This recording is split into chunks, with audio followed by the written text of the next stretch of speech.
Assalamualaikum warahmatullahi wabarakatuh. Di sini kami akan menjelaskan mengenai tugas akhir semester mata kuliah Desain dan Analisis Algoritma kelas A dengan judul Knapsack Problem Dynamic Programming. Kami dari kelompok 9. Next. Baik, sebelumnya perkenalkan, nama saya Biramli Harsi Maharani dengan NIM 2024-1010-2061 dan rekan saya. Perkenalkan, nama saya Dini Aulia Hidayati dengan NIM 2024-1010-2072 dan rekan saya Lailia Alfiza dengan NIM 2024-1010-2086. Baik, langsung saja pada penjelasan mengenai strategi problem solving. Strategi problem solving untuk menyelesaikan knapsack problem yaitu menggunakan algoritma dynamic programming. Ada dua tahapan, yaitu pada knapsack problem dan dynamic programming. Untuk knapsack problemnya, knapsack problem adalah masalah optimasi dalam penempatan item atau barang ke dalam tempat yang biasa disebut dengan knapsack yang mempunyai kapasitas di mana setiap item memiliki berat dan nilai, sehingga total berat dari item-item yang ditempatkan tidak melebihi kapasitas knapsack. Dan jumlah nilai yang didapatkan maksimum menurut Keller et al. Pada tahun 2004. Saat jumlah setiap itemnya terdapat 1, maka knapsack problem atau KP akan disebut 0,1 min KP. Dalam menyelesaikan knapsack problem dapat menggunakan beberapa algoritma seperti algoritma greedy, algoritma dynamic programming, algoritma branch and bound, algoritma brute force, serta algoritma genetika. Knapsack problem secara sistematis dapat ditulis sebagai berikut. Diberikan bobot knapsack adalah M. Diketahui N buah objek yang masing-masing bobotnya adalah M sama dengan B1W1 ditambah B2W2 ditambah sampai dengan BN-WN. Dalam hal ini, BI bernilai 0 atau 1. Jika BI sama dengan 1, berarti objek 1 dimasukkan ke dalam knapsack. Sebaliknya, jika BI sama dengan 0, objek 1 tidak dimasukkan. Berhubungan ini, BI 0 dan 1, maka masalah ini sering juga disebut sebagai permasalahan knapsack 0 per 1. Persoalan knapsack termasuk ke dalam NP-complete. Persoalan NP-complete tidak dapat dipecahkan dalam kode waktu polinomial. Hal ini disebutkan oleh Pariyati pada tahun 2009. Selanjutnya akan dijelaskan oleh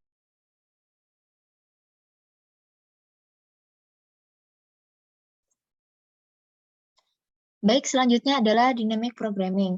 Program dinamis atau dynamic programming merupakan metode pemecah masalah dengan cara menguraikan solusi menjadi sekumpulan langkah, step atau tahapan, stage. Sedemikian sehingga solusi dari persoalan dapat dipandang dari serangkaian keputusan yang saling berkaitan. Terdapat dua pendekatan yang digunakan pada dynamic programming. Yang pertama adalah dynamic programming maju atau forward atau up-down. Peruntunan perubahan keputusan adalah X1, X2, hingga Xn. Yang kedua adalah dynamic programming mundur atau backward atau bottom up, yaitu runtunan perubahan keputusan adalah Xn, Xn-1 hingga X1.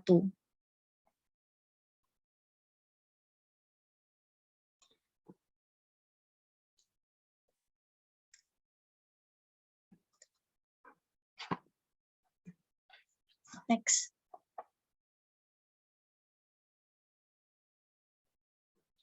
Baik, selanjutnya adalah cara kerja algoritma. Di sini ada sebuah badan algoritma bernama algoritma DP. Yang array-nya yaitu DP 1 hingga W plus 1, WT dari 0 hingga N, val dari 0 hingga N. Yang tujuannya untuk mencari nilai optimal pada permasalahan knapsack. Inputannya yaitu N, array W yaitu kapasitas maksimum, array val yaitu profit maksimum, array WT yaitu berat per itemnya. Sedangkan outputnya adalah W yaitu profit maksimum. Di sini ada sebuah perulangan untuk I sama dengan 0 sampai N, maka akan melanjutkan ke W sama dengan 0 sampai W. Selanjutnya, jika terpenuhi, melanjutkan ke I sama dengan 0 atau W sama dengan 0. Jika terpenuhi, maka akan melanjutkan ke DP IW sama dengan 0. Dan jika tidak, maka akan melanjutkan ke WT I-1 kurang lebih sama dengan W. Jika memenuhi perintah tersebut, akan melanjutkan ke DP kurang dari maksimum DPIW atau DPI-1 W-WT I-1 plus val I-1. Jika tidak memenuhi seluruhnya, maka akan melanjutkan ke perintah else do DPIW sama dengan DPI-1W. Setelah itu mereturn DPNWW.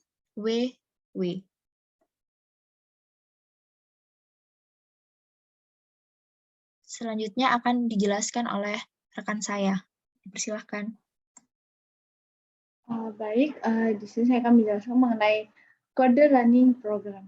Jadi yang pertama ini kita menggunakan bahasa pemrograman Python dan juga Pandas. Jadi kita di sini menginputkan Pandas. Kemudian di sini ada fungsi knapsack, yaitu berisi W, WT, val, dan N. Kemudian di sini kita membuat array yang berisikan dengan 0 for I in ring W tambah 1 dan for I in ring N tambah 1. Kemudian di sini for I in ring N tambah 1 merupakan perulangan sebanyak jumlah barang. Akan dilakukan perulangan sebanyak jumlah barang. Kemudian untuk for W in ring W tambah 1 itu digunakan untuk melakukan perulangan sebanyak nilai W. Kemudian jika memenuhi syarat tersebut, akan dilanjutkan dengan if I sama dengan 0 atau W sama dengan 0. Jika terpenuhi, akan lanjut pada DP, elemen I dan elemen W sama dengan 0. Kemudian jika tidak terpenuhi, maka akan dilanjutkan dengan elif WT dengan elemen I min 1, kemudian kurang dari W, maka DP elemen I elemen W sama dengan maksimum DP I min 1 dengan elemen W, kemudian DP I min 1 elemen W min WT, kemudian elemen I min 1. Kemudian ditambah dengan value elemen I min 1. Jika tidak terpenuhi lagi, maka akan dijalankan dengan else DP I elemen W sama dengan DP elemen I min 1 dan elemen W. Kemudian kita buat data frame. Jadi data frame sama dengan PD dot data frame DP alias DP. Kemudian print data frame untuk menampilkan data frame-nya. Kemudian kita return DP elemen N dan elemen W.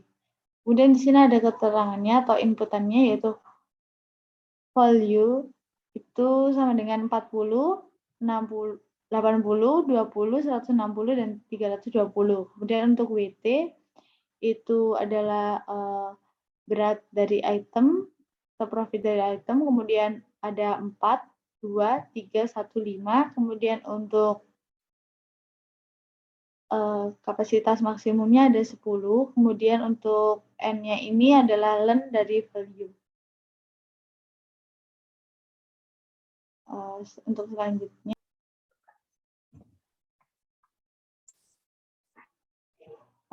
jadi setelah kode itu dijalankan, maka akan muncul hasil seperti ini.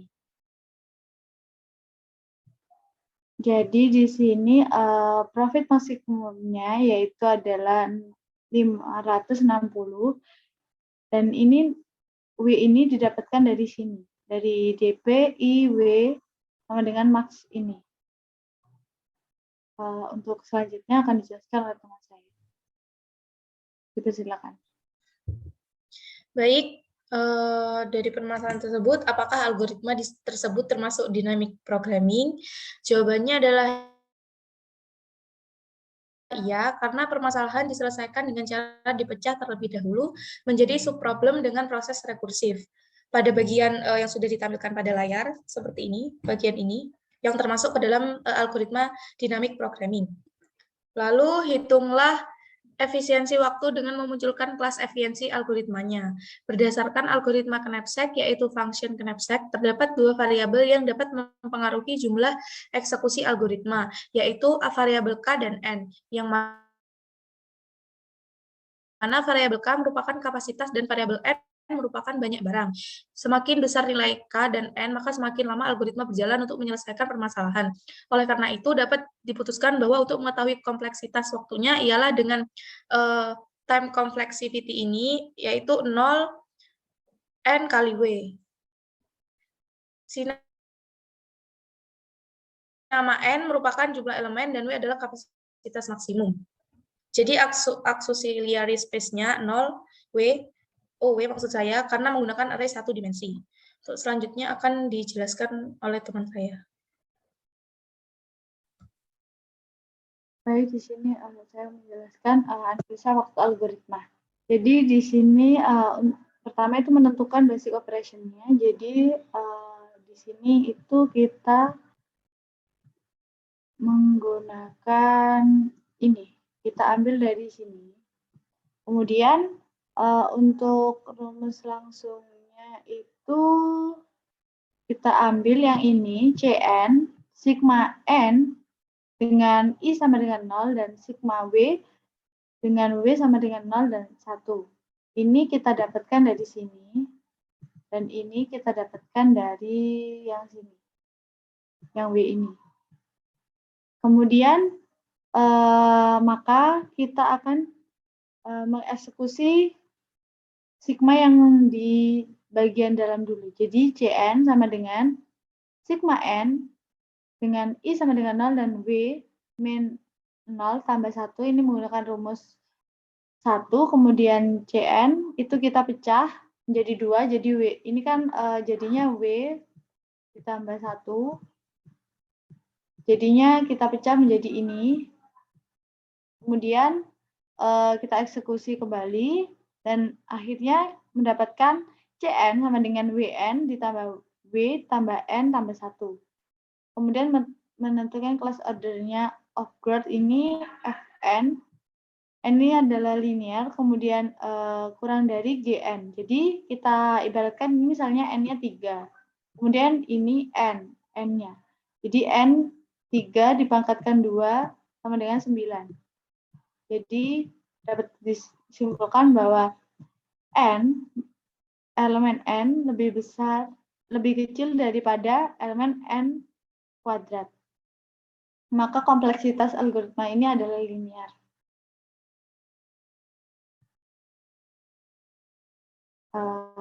Next.